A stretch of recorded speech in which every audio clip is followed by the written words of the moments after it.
district, who's led, along with the mayor, the great work at MacArthur Park, and it was on the scene very, very early from the 1st District Councilmember Eunisses Hernandez.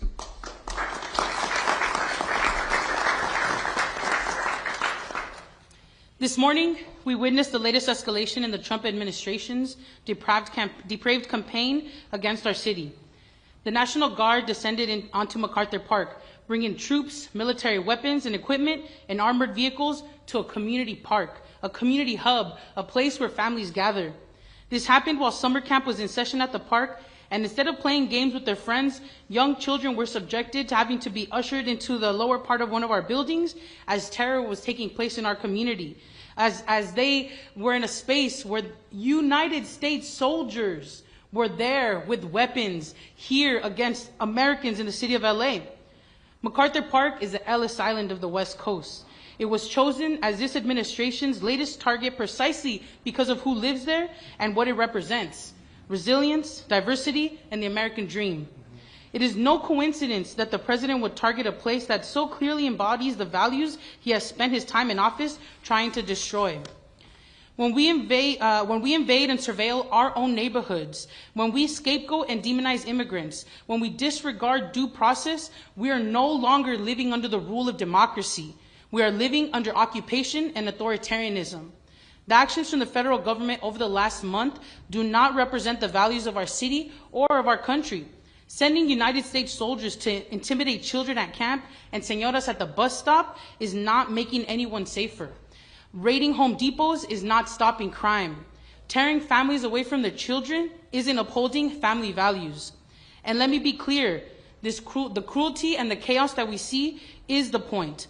But Los Angeles will continue to support our families, will continue to resist, we will continue to have each other's back, and we will continue to demand the immediate withdrawal of federal troops and ICE in our city. And now a call to all electeds and all people all across the country, from local cities, municipalities, jurisdictions, aldermen, governors, everybody. Please understand that what's happening here in the city of Los Angeles, we are the canary in the coal mine. What you see happening in MacArthur Park is coming to you. $140 billion new budget for ICE. What do you think that's going to do? That's going to transport what's happening here in our neighborhoods to your front doorstep. So wake up. It's not happening by accident. So please watch what's happening. Please support Los Angeles. Please support California. But also, we need to work together to figure out how to make sure that authoritarianism doesn't take over our country. And very briefly in Spanish. Hola, buenos días. Yo me llamo Eunisses Hernandez, soy la concejal representando el primer distrito aquí en la ciudad de Los Ángeles, que también incluye el vecindario y la área de MacArthur Park.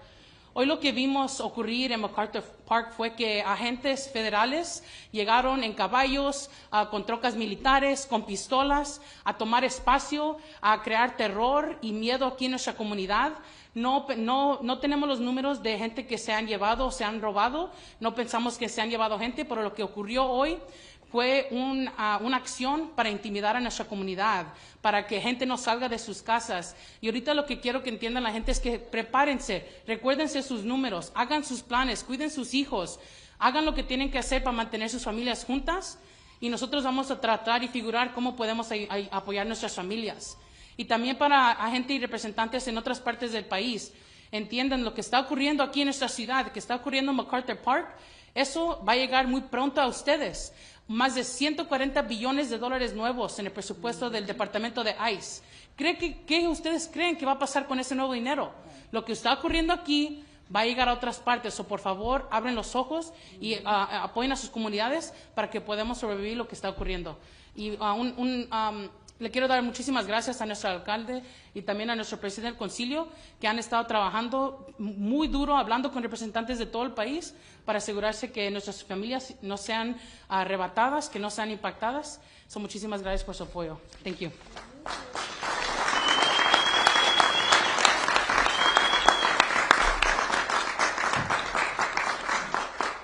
Let me now introduce Maria Soria from the St. John's